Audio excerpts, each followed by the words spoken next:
to the Momnificent Podcast. This is the place where we help parents live a happy, healthy life with their kids. We're going to show you how to connect with your child and help them even in their most difficult moments as we hear from experts in the field. I'm your host, Dr. Karin Jakubowski, an international speaker, public school principal, and former struggling student. The Momnificent Podcast equips parents with science-based strategies to help you live a happy, healthy life with your kids. Welcome. Do you ever try to stop a bad habit or improve something like exercising more, and no matter how hard you try, you find it's hard to stick with it or get the results that you want? Well, this week's guest has an app for that. Brent Franson, founder and creator of Most Days, which is a life improvement platform designed to let you create healthy routines while also getting a social support system. Let's find out how his own struggles led to creating this platform and how he's using it to help others address challenges like exercising, things like depression, even anxiety, loneliness, sleep disturbances, and so much more. Brent, welcome to Momnificent. Thanks for having me. So Brent, I'm so excited to have you on our show today because you had shared with me that 82% of your members are women. And that's who my podcast mostly targets. You've created an app for mental health, and I haven't really seen something like this out there up to this point. And I wanted to find out, what was your personal experience that led you to develop this company focused on helping people improve the quality of their life? Yeah, so I think like a lot of people, I really struggled. I'll back up a little bit. I grew up in Boulder, Colorado, and it was this very idyllic middle-class upbringing. I was most likely to succeed in 8th grade, and I was like the winter ball king my freshman year of high school. And then, my family had some issues. The people around me had some issues, and I became very rebellious. And I ended up being kicked out of the public high school I was going to here.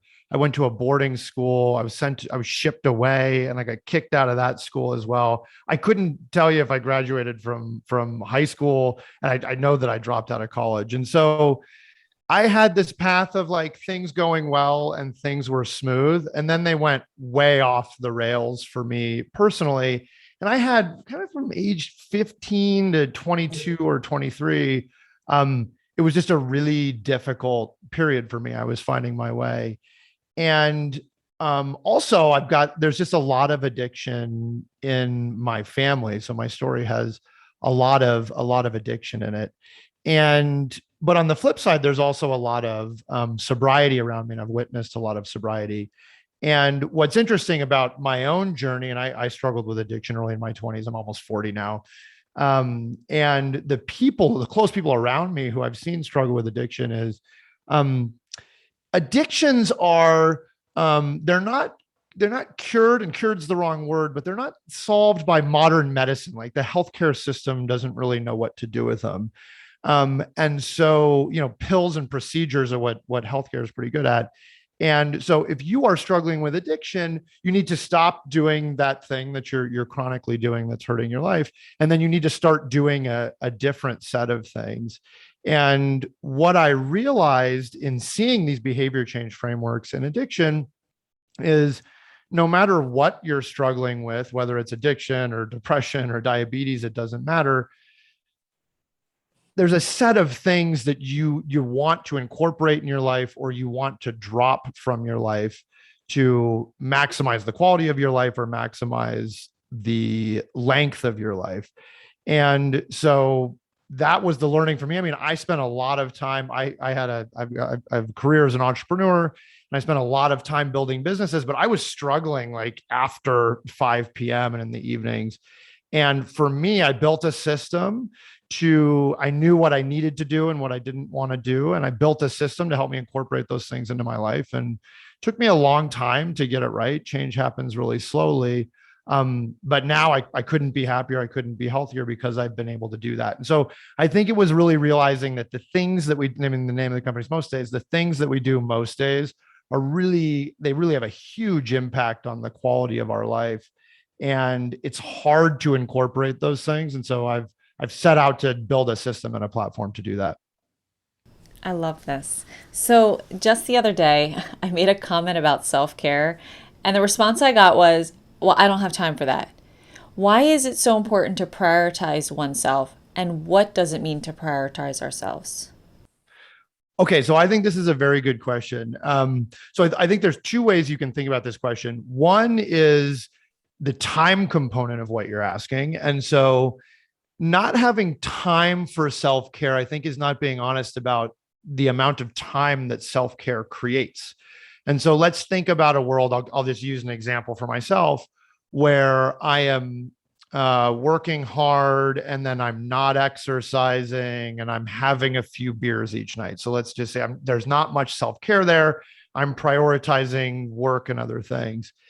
In that world, I'm probably not sleeping very well. I'm probably, so if I'm not sleeping very well, I'm probably less productive. I'm probably a little bit more moody. The moodiness can create issues in relationships that I need to deal with. So if I got a partner, I've got kids, maybe I'm getting into a little bit more conflict with them, and then I have to spend time resolving that conflict.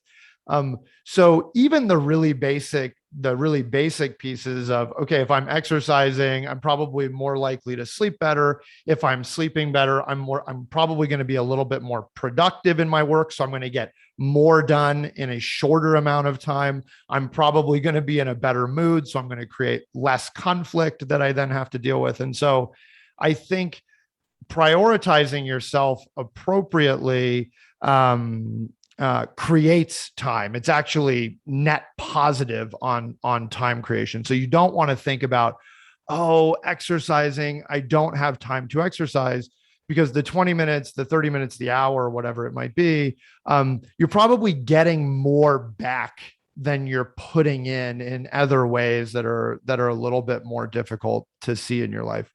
So that's one way to think about it. The other way I think that's thematically similar to what you're saying, but it's important here, is culturally we think about being selfish. That's a negative, as a negative connotation, that word.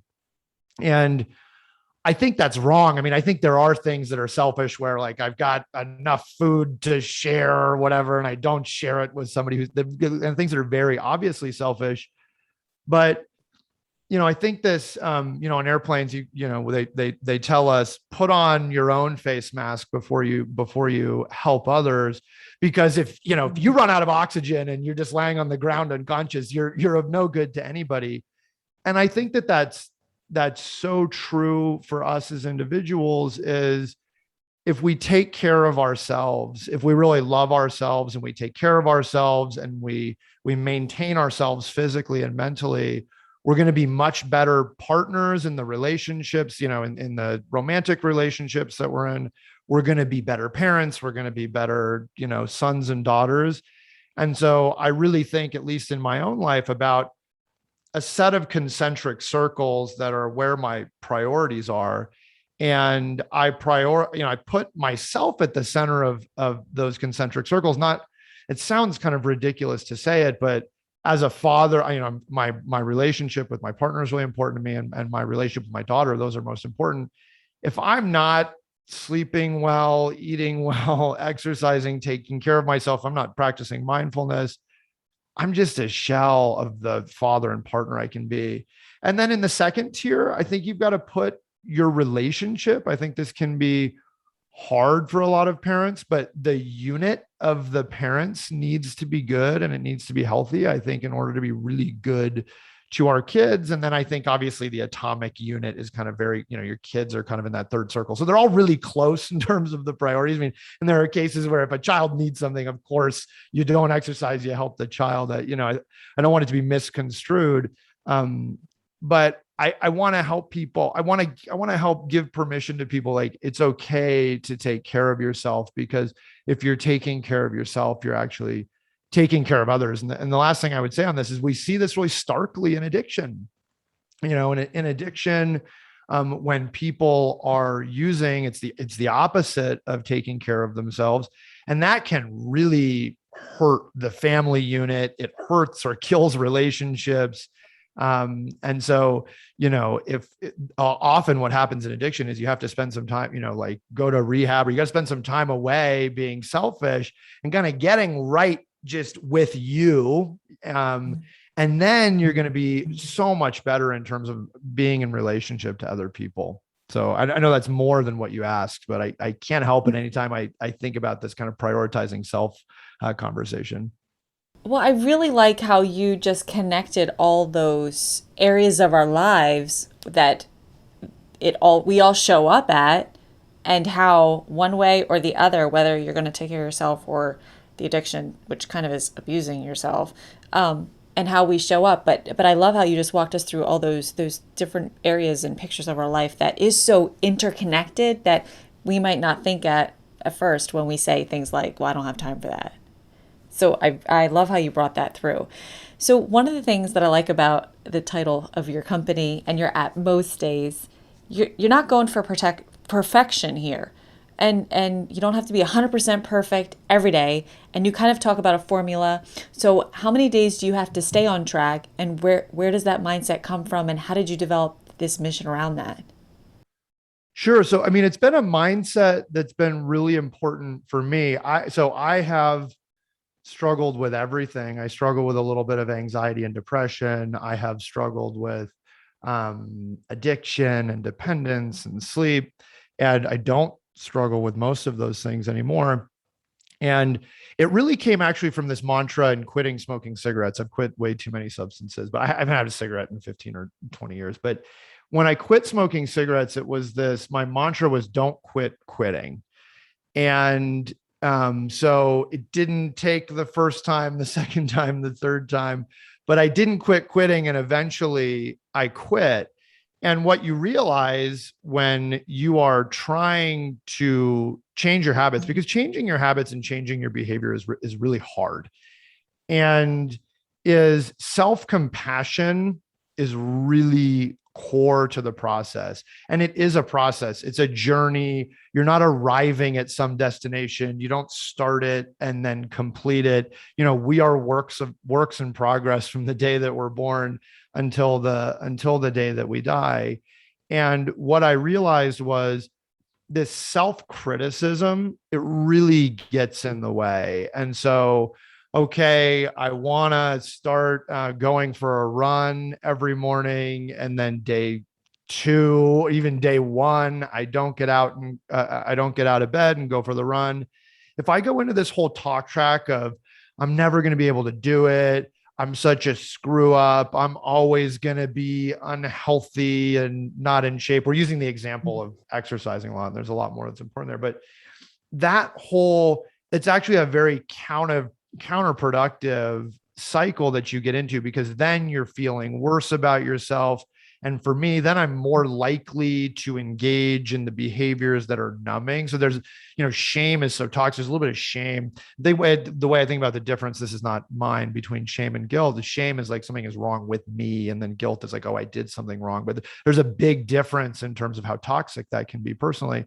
So if I don't go for that run, and then I go into this whole kind of shame, self-criticism spiral, then I'm more likely to look for the things that for me personally help me numb. So, okay, should I have a beer or eat something really sugary or whatever? Spend a lot of time on the internet. I think that there's the distraction of social media and the internet, whatever it is that might distract me and numb me from those painful feelings.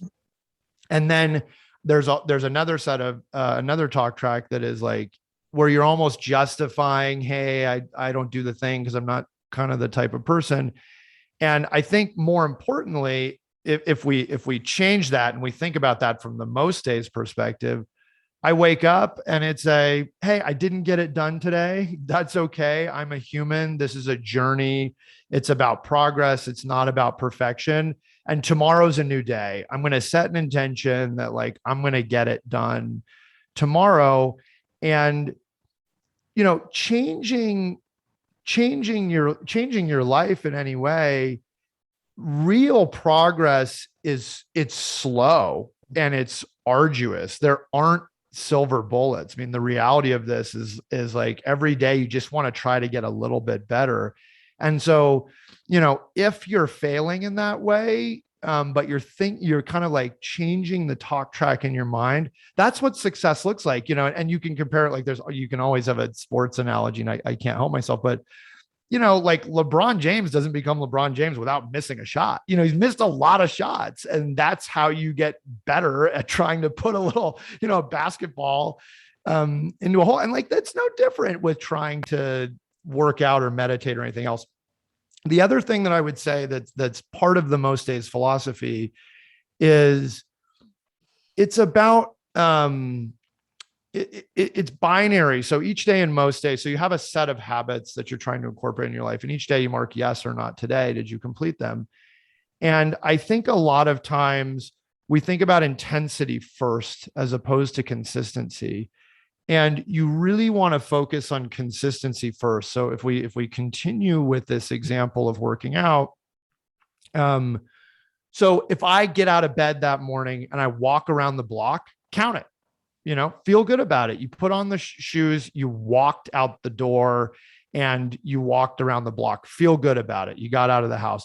And if you're doing that consistently, one block's going to turn into two, going to turn into three. Like, the intensity will come over time. The distance will come over time. If you're trying to start meditating, meditate for 30 seconds and just try to do that 4 days a week. And 30 seconds will turn into a minute. It will naturally extend itself. So consistency is more important. Think about it in a very binary way. But it's because self-compassion is the most effective way to actually incorporate new habits and to change our lives. And so that's the mantra that I've always used. And it was a perfect name for the company. So the self-compassion, like, what if maybe like we're our worst critic, right? So what if we play those negative thoughts, and how do you get from the negative thoughts to the self-compassion? Like, what would you say to someone like struggling with, yeah, like I want to get there, but what connect would you make for someone? Well, I would, I think for me, it's more about where am I? And again, I'm just a guy in the trenches. And so there are great books on self-compassion. There are people who have really studied this, psychologists. And I had a conversation with a psychologist about a week ago on self-compassion. It's a really interesting topic. But one of the takeaways there is actually that the self-criticism is not effective. Like, there's no science that says, hey, if you really beat yourself up, you're going to be better. So I think that's the first thing to say. But I think it's about reframing. And so it's about saying, okay, I didn't get out of bed and do the thing that I wanted to do this morning. Why was that? Did I go to bed too late? Am I hungover? Did I not put out the running shoes? Am I trying to get myself to do something that like I don't want to do? Like, if you're trying to get yourself to run and you just don't like running, like there are other ways of exercising, and learning from it, and then thinking about, okay, I'm going to do it tomorrow. And like, if you want to be, there's an energy in the self-criticism, put that energy into like the motivation that today's the last day. I'm going to get up and I'm going to do it tomorrow. And so like so much of these, like what happens in the mind, it's about stopping, taking a breath, noticing, observing, trying to learn from whatever's happening, or what you wish was happening that wasn't happening. And then saying, okay, how can I learn from this moving forward? That's going to actually be most effective. Just beating yourself up, if you're purely just focused on the end result of like eating less cake or, starting to work out, it's actually not, the science tells us that actually doesn't work. It's counterproductive. And so I think it's about reframing. That's so good. I love that. And during the pandemic, people were struggling with their daily routines. Well, gosh, some people got their routines completely disrupted, especially when kids were home and parents were trying to work as well. How did this app help during the pandemic? Because you launched it this past summer, is that right? Yes, that's right. So we launched, so we raised it's a Silicon Valley venture. We're a venture-backed technology company. We raised the first money for the company last summer, and we really launched at the beginning of the year. And so the unfortunate reality is basically the way that we live our lives in this contemporary world that we live in really has contributed to a huge increase in anxiety and depression and problems with sleep. I mean, we're all aware of this, and I think we all feel it in some way. And so, and we're also disconnected. There's an epidemic of loneliness. I mean, we could go on. We're hurting right now as a group of people. And so, I had planned to start this company before. This was not in response to the pandemic. This was something that I had been really passionate about building for a long time. But I think what we've been able to do is, so, I mean, the way that the Most Days system works is you're either creating or subscribing to a routine, and a routine is a set of habits. And we have routines written by psychologists and neuroscientists, primarily from schools in California, from Stanford and Berkeley and UCLA. We're adding more all the time for anxiety, depression, grief, loneliness, weight loss. There's a bunch of different categories. And then each day you're marking yes or not today. Did you complete the items in the routine? And your yes responses are posted to your feed, and it's a social network at its core. And they're posted to either people who follow you or communities that are working on the same thing. So other people who are trying to incorporate habits into their life that mitigate the impacts of depression or anxiety. And you can have an accountability partner. We can match you with one. The science tells us that accountability increases the odds of achieving change. We have daily support groups that are Zoom groups. And so I think what we see in the community is first and foremost, you realize you're not alone. We are all, I think as I think about the market for Most Days, I think 99% of people can identify some set of things in their daily lives that they would like to be a little bit different. And if they were to incorporate those things, that they would be happier and they would be healthier. And so, but change happens in community. The longevity studies that we see out of the most famous longevity study is done out of Harvard. And it's like Kennedy was in it as an undergrad. It's a really long study.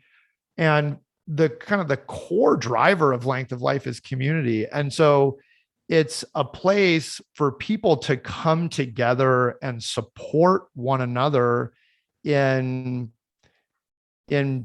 changing their life in some way to improve suffering. In some cases, it's very mild suffering. In some cases, it's really deep.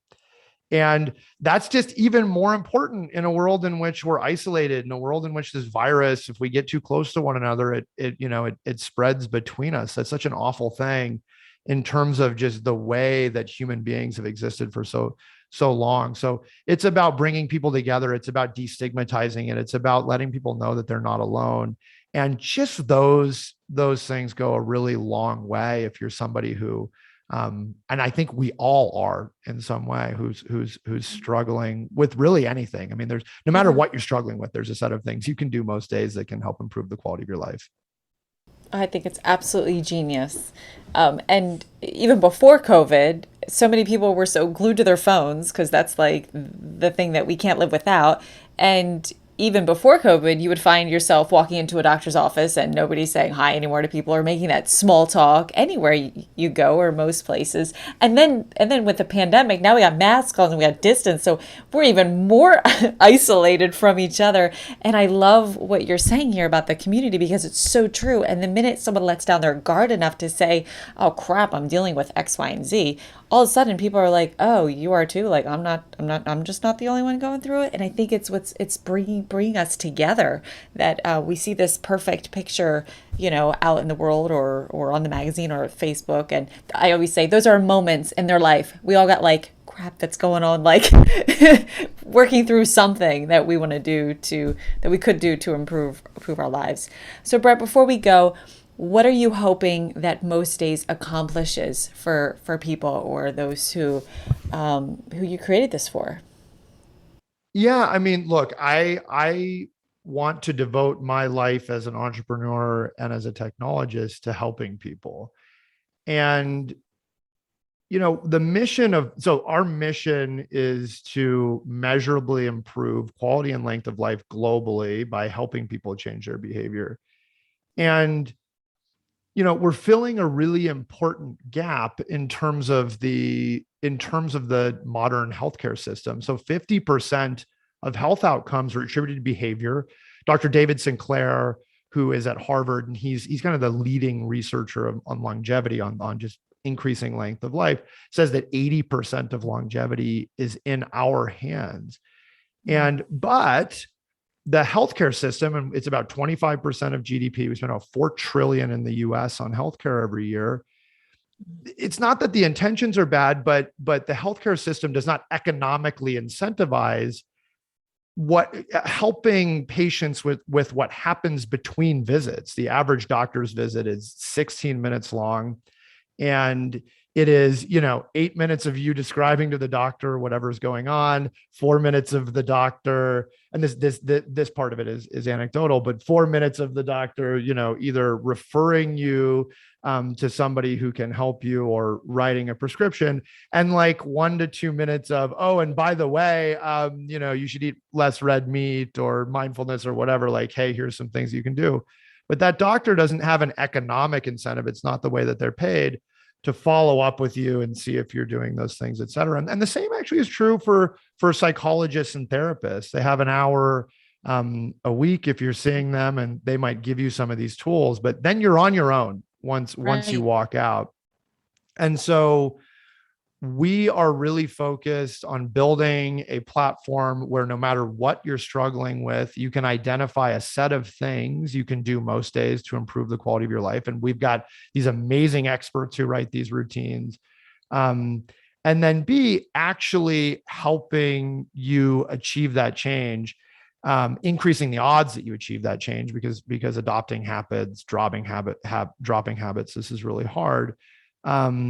Because it's hugely important. It's actually, the data suggests it's more important than, and not that we're competing with the healthcare system, but it's as important as traditional healthcare, if not more. I mean, it's 50% of health outcomes are attributed to behavior. And so we want to be a platform where no matter what you're struggling with, you can do that. We pick up between visits. I remember I learned to play the piano a number of years ago for my sister's wedding, and I can't play anymore. I played the song and I can't play anymore. But if you go to the lessons and then you don't practice, it's the same lesson over and over again. So what happened, and the same is true in healthcare, like what happens between visits really, really matters. And so then we want to do it on a technology platform because we want to democratize access to it. We want, no matter who you are anywhere in the world, that you've got access to this set of things you can do most days, and then a platform that actually helps you do those things. Because I mean, in my estimation, if I were to look at what's the single lever that's most effective if you wanted to improve the quality of people's lives anywhere in the world, it's help them improve the small decisions they're making each day. And if you make a few decisions each day to not do things that hurt your quality of life, you make a few more decisions to do things that will help your quality of life, then I just think the world's going to be a better place. I think we're all going to be a little bit happier. And so that's the vision for most days. We've been growing really rapidly and it's been really fun. But we're early in our journey. I'm ready to do this for the next 50 years. Well, I just signed up on the app this morning. And when you're ready to create this for kids, as soon as you were just talking the last few minutes, I was like, this would be brilliant for kids or adolescents. Like, that could be revolutionary for them, because you see kids get a pill for anxiety or like ADHD, but who's helping them all between those little moments, which are those strategies and skills that they still have to learn. So, well, yeah. Did you think of that yet for kids? We have people as young as 13. I mean, there's no adult, it's a social network. So it's an open place in terms of the content that people put on, but it's a very supportive community, and there's nothing about the content itself that would prohibit it from kids. But I think it's a good point. I mean, the point you make around medication is interesting. I talked to one of our experts, is a guy named Dr. Alexander Korb, who's a neuroscientist at UCLA. And, if you look at SSRIs and antidepressants, what they're doing to the brain, often these behavioral changes. So in depression, there's a host of them, but let's just talk about the basics: mindfulness and exercise. I mean, there's a whole, just think about the basic things you want to incorporate. Your brain actually doesn't know the difference. Often these things are more effective in terms of helping the brain in more nuanced ways. Now, I'm not antidepressants. I'm fully supportive of whatever your psychiatrist or your doctor is doing. Those things have a very important place in terms of the treatment, but they're not standalones. And so I think that that's really important. And the beautiful thing I think about younger people is we're seeing less stigma around talking about these types of issues, about being open about whatever you're struggling with. And I think that's really beautiful. And I think that's key to us all healing. Oh, that's so exciting, because now I am going to recommend it to my parents with kids who have adolescents who are struggling. Brent, I am so overjoyed that you came on our show today. And I know you started your own podcast in May. Congratulations, because I know how much hard work that is. I'm so excited for you. And I subscribed to that this week as well. What could listeners find on your Most Days show? Oh, so we just talked to, it's mostly psychologists and neuroscientists, just to understand for the issues that we're all facing, like what do we need to do? So we have episodes on anxiety, depression, sleep. We just did one on OCD. So we're just trying to hit the basics, because what's interesting about actually getting better, if you're struggling with something, is just learning about it. The science shows actually helps you improve. And so that's what we're trying to do. And yeah, we're just talking to our experts and trying to help people learn. I personally love it, and I'm going to share it with everyone I know. And if there's anything I can do to support you, please reach out. And I just thank you so much for your time today. This was incredibly valuable, and I know it's going to help so many people, and your passion and heart to help others is just inspiring. So thank you. No, thank you. Well, that's all we've got for this episode of the Momnificent podcast. If you enjoyed this episode, I would be honored if you would subscribe and rate if you really liked it. I know wherever you're listening right now, it might not be the best time to leave a comment, but feel free to leave a question, a review, or a comment at any time. And until next time, remember, don't worry, be happy.